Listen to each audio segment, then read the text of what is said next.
Well, good evening, everybody. We wanted to do a quick shout out for Daryl Smart. He started a new podcast, and it's called Smart Sports. Smart Sports. Smart I like Sports. that title. Now, the other shout out we wanted to give is to Bobby Ann Brady, another good friend of ours. Her Yes. son, who is Adam. Adam is the very first guest. So before we get into our show, we really would like you to go to Anchor FM. Just put it in your browser. Go to Anchor FM and look up Smart Sports. Smart Sports. And listen to the podcast. I think we need to support our fellow podcasters here in Norfolk. And Daryl's a great friend of ours. Oh, yes. And I think it's excellent that he started Absolutely. I can't wait to hear it. Podcast about local sports in this area. Absolutely. All right. That's it.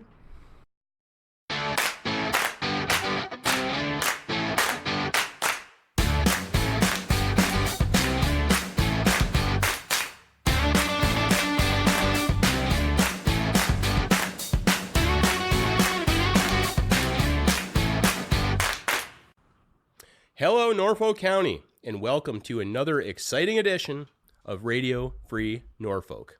I'm Dustin Wakeford. And I'm John Harris. And tonight, folks, we have a very special guest for you. She's a very special lady, came to see us all the way from Waterford, Ontario, or better known, I suppose, as Ward 7. She's here for her very first feature-length interview.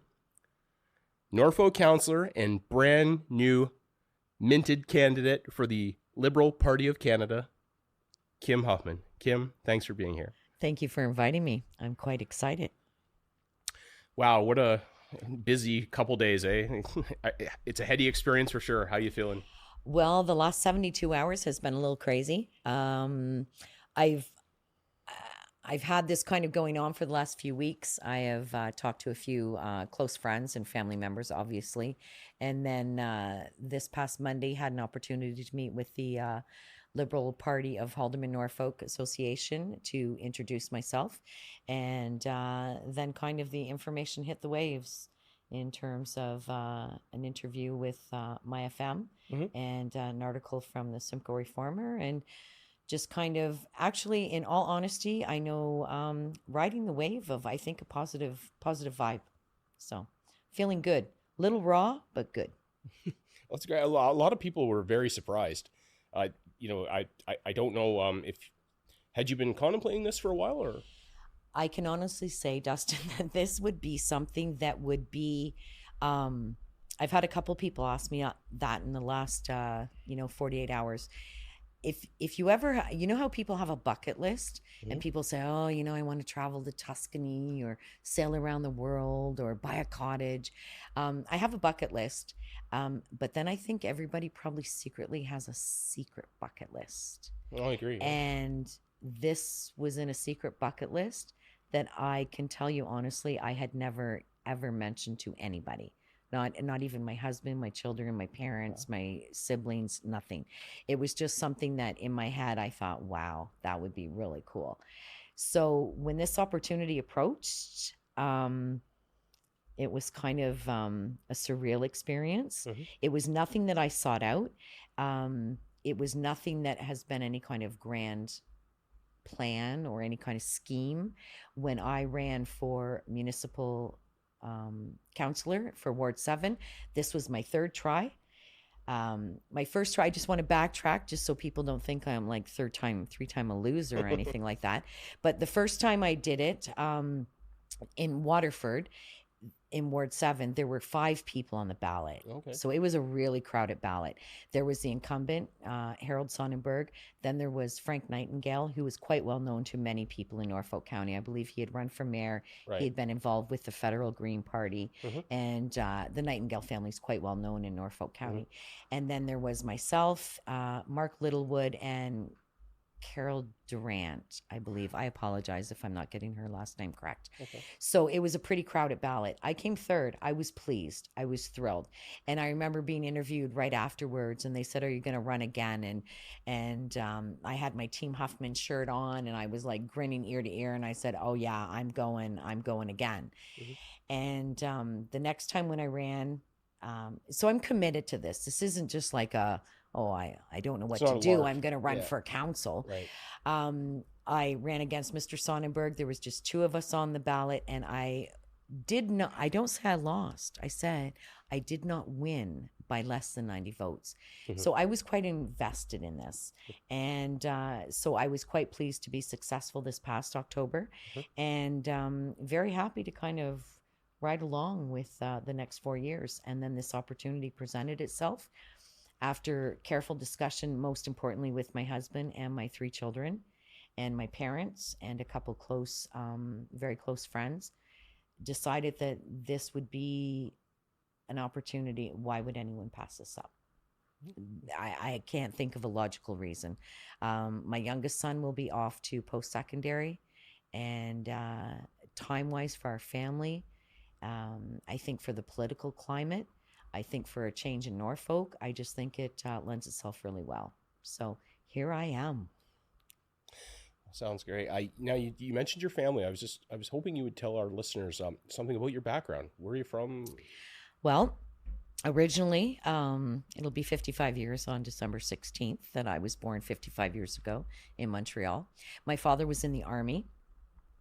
And military brat. Yes, well, for a little bit. And that's why we were up there. He was in Kingston, and my mom's parents lived in Candiac, actually. Yep. And I still have quite a few relatives in Pointe Claire. And so that's why I was born in Quebec. My birth certificate's very cool, by the way. And then we lived in Kingston. We lived our backyard, actually, from our apartment building. I remember as a young girl, we could see the Pen. You're right on Queen Mary Road. And then when I was just over 4, we moved to Hagersville. And we lived right at the corner of Park Street and Main Street, right there in Hagersville. And went to, as they now call it, Hagersville Elementary, but it used to be Parkview. Went to Northview School for half a year. And then I moved out with my parents to White Oaks Village. And that really actually formed my life. The people that I grew up with, it's a little bit different when you grow up there. It's different than a neighborhood, because what it was an old army camp, and the spots that the staff lived in with their families, we rented them. And they were the old officers' homes. So these homes actually were never meant to last for a very long time, but here we were all still living in them. And actually to this day, there's people still living in these houses in White Oaks Village. We grew up with a very diverse group, and White Oaks Village, for those who don't remember or don't know, was a young offenders facility for kids who were like 7 or 8 to about 12, 13. And then Sprucedale was a young offenders facility for young boys who were 16 to 18. And that's where I grew up. That's pretty good. So you truly are from Haldimand, Norfolk, then? I am truly Haldimand, Norfolk. Bizarrely enough, I went to Hagersville High School for after Parkview and Walpole Northview, when we moved out to White Oaks Village, I went to Walpole North, and that was for grade 5, 6, 7, and 8. And strangely enough, I met my husband in grade 5. Wow.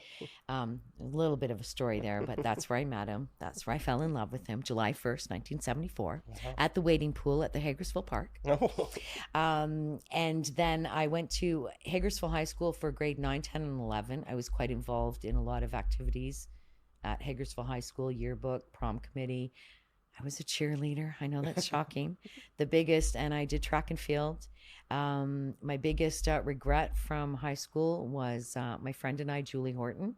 We wanted to try out for the football team. Absolutely love football. I'm a football fanatic. And Julie and myself, we did all kinds of, we got the practice schedule and we did all of the drills and things like that. And when we went to try out, unfortunately, we were told that girls were not allowed to play football. So one of my biggest regrets in life was that I could not play football. So, and I still to this day, Ricky Pepper from Hagersville, he played football, and I'm still bigger than him. So I think I could have played football, man. So, and then what happened in between grade 11 and 12 is my parents, because now Sprucedale was moving, it had moved to Ireland Side Road. To its It current took over, location. yeah, it took over Glendale. Right. So it's at its current location. So therefore, the staff that were renting the homes there in the old Army base, people had to find other places to live. So my parents built their first home and owned their first home when I was 16. And I just want to do a shout out there to my parents. Not too many people in this day and age would be able to build and own a home at an interest rate of, I believe it was 21%. Yeah, it was right through the roof back Yeah, then, it was crazy. So as the oldest child, when we moved to Townsend, there's the big infamous county line, the town line road there, Regional Road 74. And even though when they built the house on the west side of the town line, they were told that all of us girls, because I have two sisters, we were allowed to continue at Haldeman schools. Once we got in there, we were informed that no, we were now Norfolk. Okay. So my youngest sister, she was still in elementary school. And again, being the oldest has its glory, but sometimes has its drawbacks. Unfortunately, I knew what that high interest rate meant and to first-time homeowners. My middle sister, Samantha, and I, we went to Waterford High School.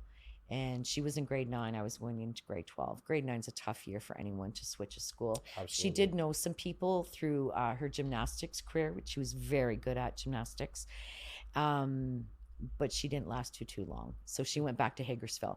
Unfortunately, my parents had to pay for both of my sisters to attend school in Haldeman at that time. Oh, wow. So I knew financially that was a hit for my parents. So I continued to stay in Waterford. So I actually went to Waterford for grade 12 and the infamous old grade 13 and ended up being a graduate of WDHS. Now, you touched on, I mean, I think most people know you, Norfolk County. You've got a pretty big sports background, right? You did some coaching and... I have a very big sports background. I think some of it comes to the fact that my father, Graham, is a major sports fanatic. Not having any boys. Hey, he's got 3 girls who are all majorly into sports. All 3 of us have played sports, coached sports. All of our children are involved in sports. I do also support the arts. I do regret, that is one of my biggest regrets as a parent, is that I didn't have any of my children play a musical instrument, because that is one of my biggest regrets as a person. So talk about living vicariously through your children. But anyways, didn't happen.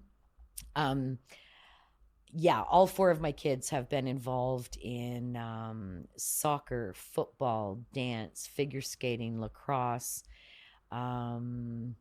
What else is there? Rugby, volleyball, basketball, badminton, golf, you name it. My oldest son, Braden, won the junior golf championship at the Greens of Renton 2 years in a row. Oh, he and his soccer team that was based out of Simcoe originally, Zon Korvat was a coach. Right, yep. And that team, the team that he was with, they ended up doing so well, they ended up having to go into the London League. Okay. So we were traveling to Lake Windsor on Wednesday nights for 8:00 games, you know, getting home at like 1, 2 in the morning. And then, of course, me getting up and going to work the next day as a mother of 4, working full time. But we made it work. And that year, his team was completely undefeated. And they won the oldest sports cup in Ontario, the Ontario Soccer Cup for under U16. So... and my youngest son is quite a fanatic. He's very involved. Actually, I do have to do a big shout out to my youngest son, Ben. He was the starting quarterback for the Waterford Wolves this year. Oh, great. They went 7-0. Yes. And they won the Haldeman Norfolk Bowl against McKinnon Park. So yes, I remember that. That was pretty cool. And I was, when Benjamin, my youngest son, when he started hockey, junior tyke, he'll be 19 in July, so I'm going to say 15 years ago when he started junior tyke. I'm a former figure skater. I used to skate competitively in Hagersville. So shout out to Grace McKean. I know for everyone who took power skating, they all know who Grace is. I loved skating. I loved being on the ice, and I loved sports, and I wanted to be involved with my kids. So I ended up being the first female hockey coach in Waterford minor hockey. Ever. And I'm very proud to say that there are now several women who are involved, Mhm. not just as trainers, not just as managers, but actually assistant and coaches. I coached for 8 years. I had a break for a bit because Benjamin got into midget hockey, and I don't know if anyone knows much about midget hockey players, but they're filthy little buggers and they're smelly.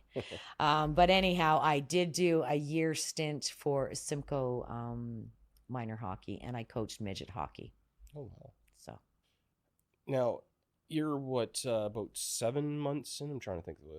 Since you got elected to the council, somewhere there about 7, it's 8 funny. months? I always do that. And you know Yeah. what? Even though people can't see me because I'm on radio here, I'm counting on my fingers. So it was December, January, February, March, April, May, June. Yeah, we're almost at the end of our 7 months. Yeah, and soon taking your first summer break, right? I think they're done soon. Yeah, you know what? I may get blackballed by my fellow colleagues at council, but I'm really not into a summer break.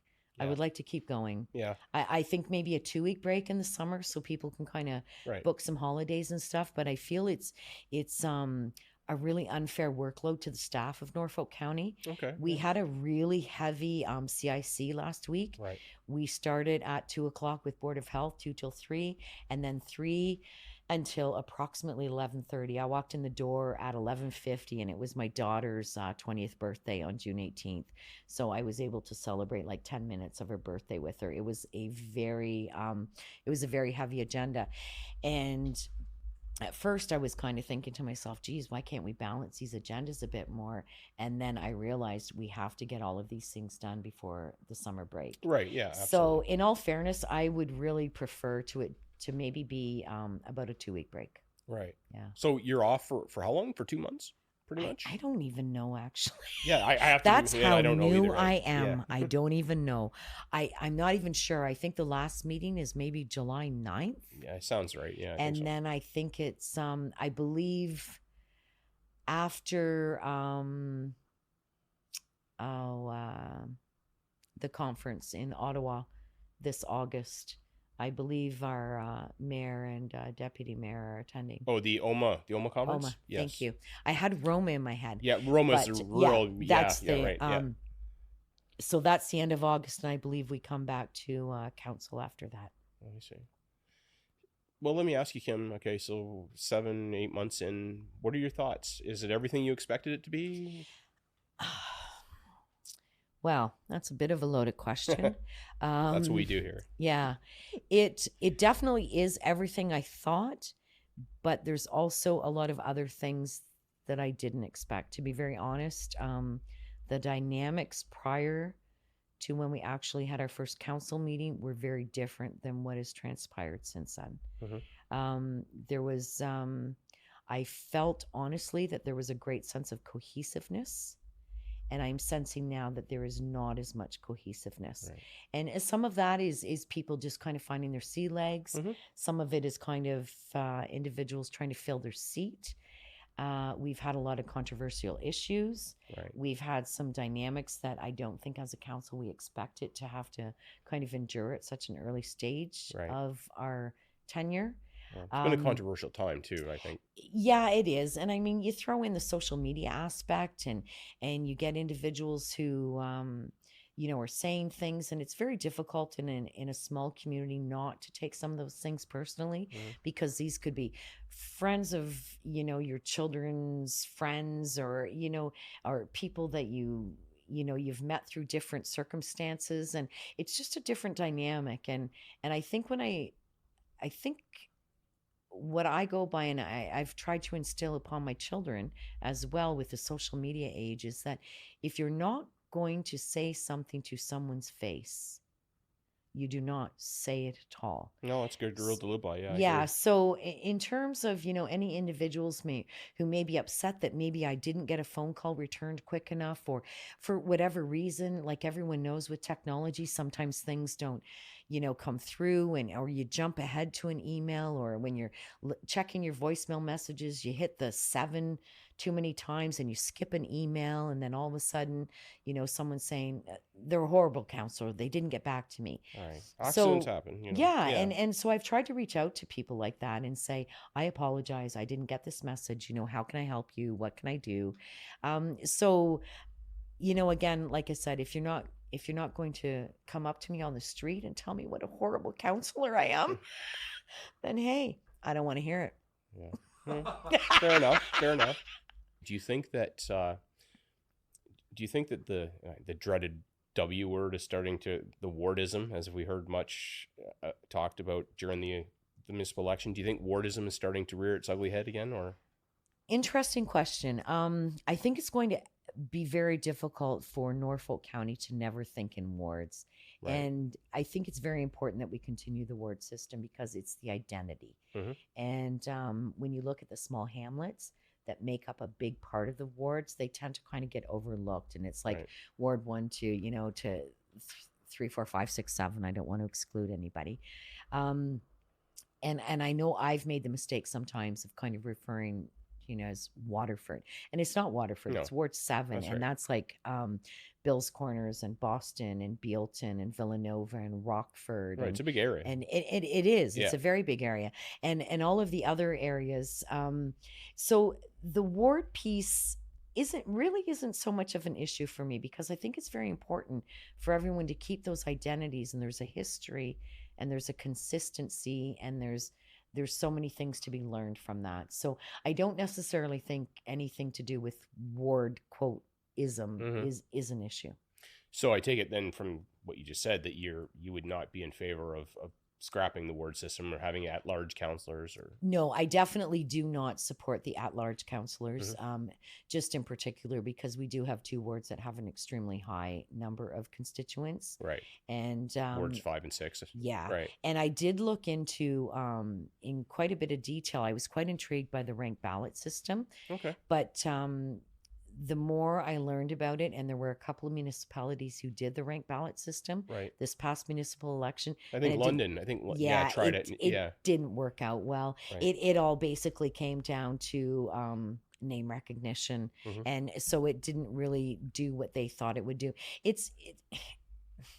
I know some people say it's not as complex, but I think it is a really complex system. Can be, I think. Yeah. So. Yep. And I think when we're looking at Norfolk County, because of name recognition and the social connections and the intricacy of the wards, I don't ever really see that happening here. I would fully support always staying with the ward system. What about, I don't know if it's still being talked about, but I remember a while back they were actually talking about creating some sort of hybrid where you would have wards, but then you would also have some at-large councillors elected. I do remember hearing about that. Yeah. That I haven't read or heard so much about lately, so I can't speak to that with any great authority. So let's talk about some of the great controversial issues that have been going on in the council since you first got elected. I mean, we've got, oh geez, where do we start, John? We've got the I was going to say chickens, chickens. Let's start with chickens. Yeah, what do you think about the chickens? Okay, chickens has never been the issue. I just want to state that very clear. I believe the young gentleman's name was Andrew Moore, who first brought chickens to the forefront. Sharp kid. Yeah, absolutely. I was really impressed with his presentation. I love any kids who are engaged in any kind of political movement. Oh, as do I. And I'm hats off to him. Yep. A big fan.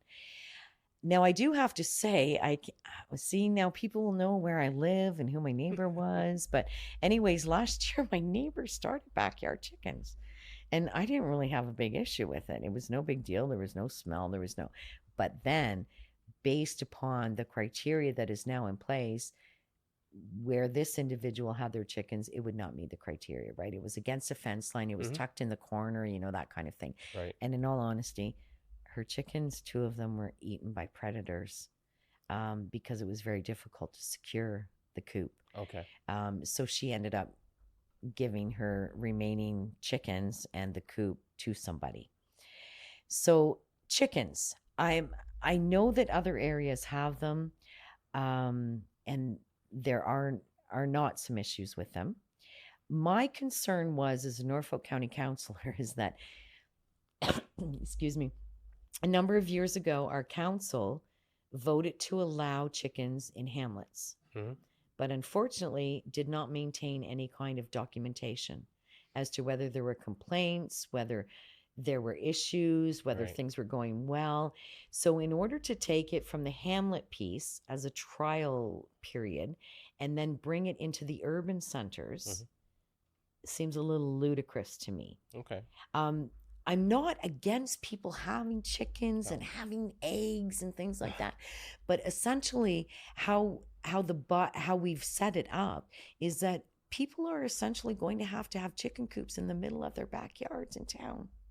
They're not going to have them tucked in the corners or on fence lines because they have to maintain a distance. Right. So I can't necessarily say I'm pro, I'm anti. I just think there's a lot of dynamics to it. And I have a feeling that Mr. Harris may have some questions for me regarding chickens. Well, it's not, not so much that I have questions about the chickens per se, but the thing that I continually become frustrated about is we're talking about chickens. I agree, John. So everyone, like, this will be well known that I'm an advocate for getting onto downtown renewal. I'm an advocate about looking at the fundamentals that are in the way of us moving forward. Even council establishing a strong strategic vision for where we're going. And it kind of frustrates me that we're still stuck on this nonsense about chickens. Even so much, I made a parody site. And the funny thing about my parody site is now everyone thinks I'm pro chicken. But my wife said it was. I've seen your chickens riding motorcycles. I know, it's great, isn't it? but the thing to me is that we're still talking about chickens, and like there's the BIA work that is just coming online, which I think is some good work that can move us forward. And there's like, you got that tour coming of the downtown, and we haven't really even tackled Simcoe yet, let alone Delhi or opening up some stuff for Dover. In your opinion, what do you feel about the other issues that are out there, but we haven't yet got to them? Shockingly enough, for anyone who's listening, I agree with you, Mr. Harris. I do fully agree that chickens has taken on this unfortunate life of its own. In all honesty, I think there'll probably be a few people who end up taking the chickens on. And at this point in time, I've been very forthright with Mr. Andrew Moore that I am unsure as to how I will vote on that. Not vote. We have the public meeting coming up. But I am with you. We have so many issues that we need to address. We have dams that need to be repaired. We have BIAs that need to be established. We have issues with roads. We have infrastructure. We have lack of reserves. We have so many other things that it is extremely unfortunate that for whatever reason, unbeknownst to me, this has taken on a life of its own. And I do not wish to add any more gas to this fire. Yeah. I'm done. So let the public meeting be as it may. We'll see the chips fall where they may. And I'm very respectful of everyone's opinions. I have yays, I have nays. I have very passionate nays for very, very good reasons in terms of, health reasons and things like that. And we do live in a very agricultural area. So I'm just going to very quickly, in terms of the chickens, and this is the last thing I'm going to say, is that, people say, well, Guelph has them, or, and in fact, I used to work in Erith, Ontario, just north of Guelph, as a egg sorter. I just want to throw that out there. That was one of my jobs that I did prior to starting college. So you know a lot about chickens. I am intimate with chickens. So anyways, when we're looking at Toronto and Guelph and things, they're not Norfolk County. We are undeniably Norfolk. We have access to free range, organic, gluten-free. We have access to eggs at any time that you want. Yeah. You can go to the Waterford Farmers Market on Wednesdays from 4 till 7 and get eggs. You can go Thursday to the Simcoe Farmers Market, Friday to the Port Rowan Farmers Market, and Saturday to the Farmers Market in Port Dover, if you really want to get your fresh eggs. There you go. So we're 7 months in. What are some things that... It's not even quite the length of a pregnancy, is it? I know. So what are some things that you would like to get to that we haven't got to yet? What would I like to get to? First off, in terms of Ward 7, I'm putting together a proposal in regards to a pavilion down at Shadow Lake to benefit the individuals who ride the trails, who walk the trails, the dragon boat races, the community as a whole, and I won't lie, the Waterford Farmers Market. Weather is a big issue for the farmers market when we're looking at extreme heats, and I think last year we had a tornado, for heaven's sakes. So that's one thing that I'm working on. In terms of also Ward 7, I'm working on a proposal with Public Works to get a minuscule piece of a dam repaired, which I believe the estimate is approximately $35,000. If this dam is not repaired, we will lose Shadow Lake and the Waterford Ponds. So that's a big deal. Right. Big deal. And what else would I like to see done? The BIA and Simcoe, this needs to, get taken care of. I want that off the list. Those are the ones that come to my mind right at the moment. Well, the reason why I asked this is when I was a school board trustee. So some of the trustees took 2 years to figure out what they want to do. I think it took me about 6 months to kind of map out what I wanted, right? In terms of things that I saw that could change and then come up with a plan. One thing I wonder is, do you guys wait for the reports to come to you, or do you have is there like a really strong plan to start bringing these items to the forefront? So for instance, we're 6 months in and we're just getting to the Meisner Dam issue. Now, that's not criticism. It's just that we're finally getting there. Well, we're kind of getting there. It was already brought forward, and then there was a change. For the most part, council was prepared to vote on the Meisner Dam repair and look at looking into the dredging of Silver Lake, because as many people don't realize is that even if when the dam is repaired, it doesn't change anything in Silver Lake. And a lot of people, in terms of layman's terms, thought that the level of water and Silver Lake would return to its former glory. That is not going to happen. So we were looking at the dredging of the lake, and I believe Mayor Chop brought someone in to speak about that. And then all of a sudden, there was a quick change.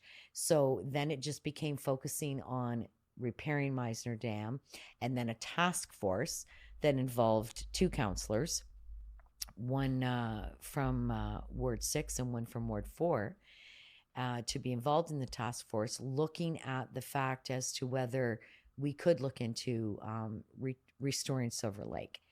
So ultimately, no one owns the bottom of Silver Lake. So the county is obviously not going to take that on in any way, shape, or form. So that is being left, I believe, my layman's understandings, even though I'm on council, my understanding is that that's going to be left to a group to further investigate. So Meisner's Dam will be repaired. But I can tell you right now that for the most part, people aren't probably going to be satisfied with the results, because it's not going to affect Silver Lake in any way, shape, or form. It'll still stay at the same water It will level. stay the same way. And Waterford will continue to have the dragon boat races.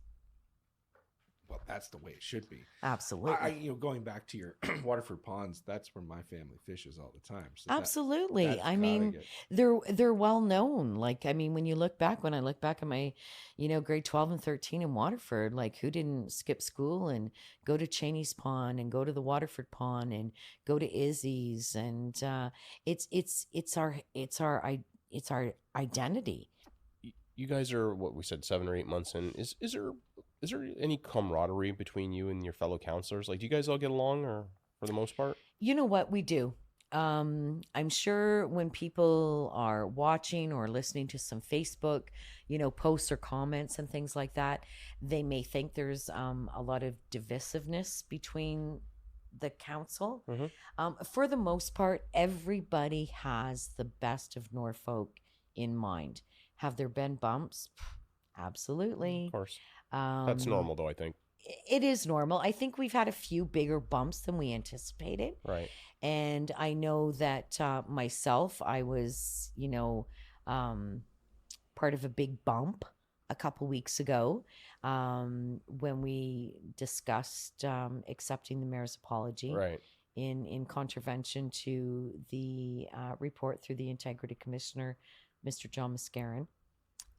What I do have to say about that is council, whether it be, your municipal government, your provincial, your federal, there's a decorum, there's rules, there's a Absolutely, there formality has to to be. it. Yep. It's very similar to, being in the armed forces. Mhm. You have your mess dinners and you put your knife and fork a certain way and Right. things like that. We stand up when we speak at council. We don't stand when we're at CIC. We raise our hands. There's a chairman, there's deputations, there's time limits. There has to be, because if not, then essentially there's civil unrest. And I kind of chuckle when I'm saying this, because I'm sure people who know me really well, and people who've had the opportunity to share a few beverages with me and hang out with me, Mhm. know, holy wow, Kim's not quite a rule follower. To some degree, I'm not a rule follower, but I respect the institution. Right. And I feel that we've maybe got away from that a little bit with council, but I do attribute that to growing pains. Let me ask you something. Okay, because of your sports background, I'm very interested to know. Tell us your Ask me anything sports. Well, okay. Well, what's your feelings about the hub? Because this is a Okay. Actually, in all honesty, I don't see the hub as just sports. I've maintained this from the very beginning. Mhm. I don't see it as a bricks and mortar. I don't see it as 2 rinks Mhm. and a swimming pool. I see it as a whole community engagement. And when you're not engaged in your community, you can't flourish. And I see the hub as an abilities, lifestyle, engagement, all ages, Right. all generations. I see some of our possible county staff being there. I see community groups being there. I see community kitchens. I see community gardens. It's so much more to me than sports. It always has been. So when we get too caught up in the Talbot Gardens and the Right. rec center, and actually I just want to digress for a bit. When I spoke earlier about being a competitive figure skater, we used to come and do our I can't remember if it was spring school. I think we used to do our skating up here at the rec center. The rec center was never ever designed to be anything but a practice facility. Oh, is that right? I didn't know that. Absolutely. Okay. And that's why you have that cement wall on the west side. Okay, gotcha. And you don't have your benches or anything. You've Right. got everything on the east side of the building. Right. Actually, I'm geographically challenged, so I could be incorrect. If anyone wants to correct me, feel free. And that's why there's really, up until not that long ago, there weren't even any bleachers. It's like you stood on this slanted kind of cement thing as a parent. Right. It was meant to be a practice facility. So even back then, when we're looking at the growth of Simcoe, Norfolk County, it wasn't thought out very well. So I have to say, a lot of things in Norfolk seem to be that way. All right, I may have to agree there with a bit of that. Yeah. But so you obviously think that it should proceed. I could not agree any more Right. than yes. But We need to have this, and I know that no matter what location we come up with, people will not be happy, Oh, and I that's true. understand that. And geographically, Norfolk County is very vast.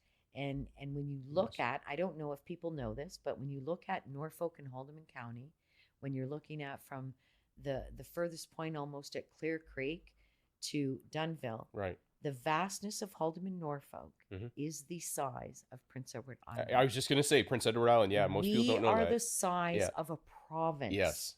So when we're looking at services and offering things to people, Mhm. there's a lot of thought that needs to go into that, and it is Absolutely. very difficult to please all the people all the time. What I'm wondering is, Kim, do you think that, federal and provincial funding is essential then if we're going to proceed with the hub? Oh, absolutely. No question about it. We need to have the 1/3, 1/3, 1/3 buy-in. And right now, as most people know, there's a federal election coming in October, Mhm. third Monday of October, if I'm not mistaken. Monday or Tuesday?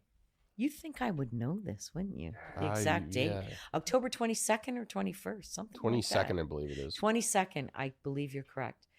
So essentially what happens, I mean, it's no secret to people, is that when a federal election is occurring, the coffers open. Mhm. So Norfolk County, we're being proactive. We're right at the final end of our site selection piece. Then essentially what would happen is a purchase of land would happen. And then when we submit our funding applications to the provincial and federal government, we have a land selection in place, and that puts us in a much higher tier of looking at the papers in the paper file for funding. So we must get 1/3, 1/3, 1/3 buy-in. If not, it's not going to happen. So you're not, okay, so just to be clear, you're not expecting the taxpayers of Norfolk County to be completely on the hook for it, for the whole thing? Oh gosh, absolutely not. Never, never in a million years would I expect that. It has always been a 1/3, 1/3, 1/3. Right. And that funding is available. It is quite a precedent across the province and the country in terms of these community hubs. And it's the way that it's almost essentially bringing communities back to where they used to be, that there was a hub. When you look at quilting bees and knitting bees and things like that, like that's where communities thrive. That's where ideas get exchanged. And that's where your fundamentals of your community happen, is in hubs. Yeah, and I think I read somewhere, Justin Trudeau has a special program just for funding for recreational centers, right? I think I saw that somewhere. Or... I do recall. I'm not going to speak verbatim about it because I can't say 100%, but that is a big policy piece for the federal Liberals. Do you think we can get some funding from the province too, despite the austerity government that Doug Ford's running? I do. I do believe that is in place. There are some issues, obviously, regarding cuts with our provincial government, but I believe in terms of looking at things as a whole, when you're looking at the entity of things, that the provincial government would be on board. Now, do you think that there might be some private money to raise too? We do have a lot of individuals in Norfolk County who are interested in supporting this endeavor.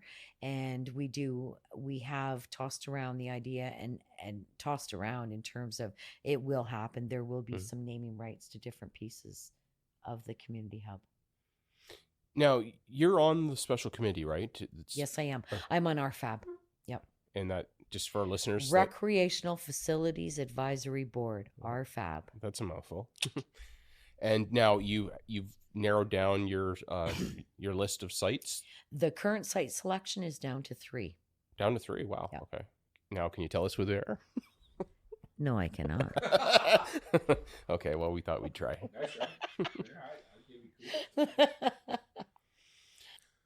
Well, it looks like we're just about out of time, Kim, but...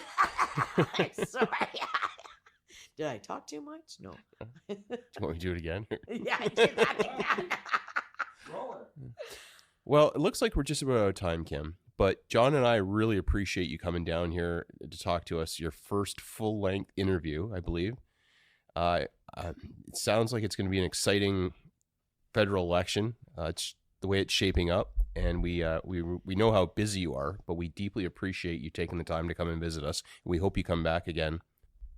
I will be more than glad to come back. And yes, it is busy. I am certainly not too busy to attend to my council duties as required. And I will make sure that during the campaign period, Norfolk County Council is my priority, and we will go from there. So thank you very much, gentlemen, for a great night. It has been a blast. Thank you. Thank you.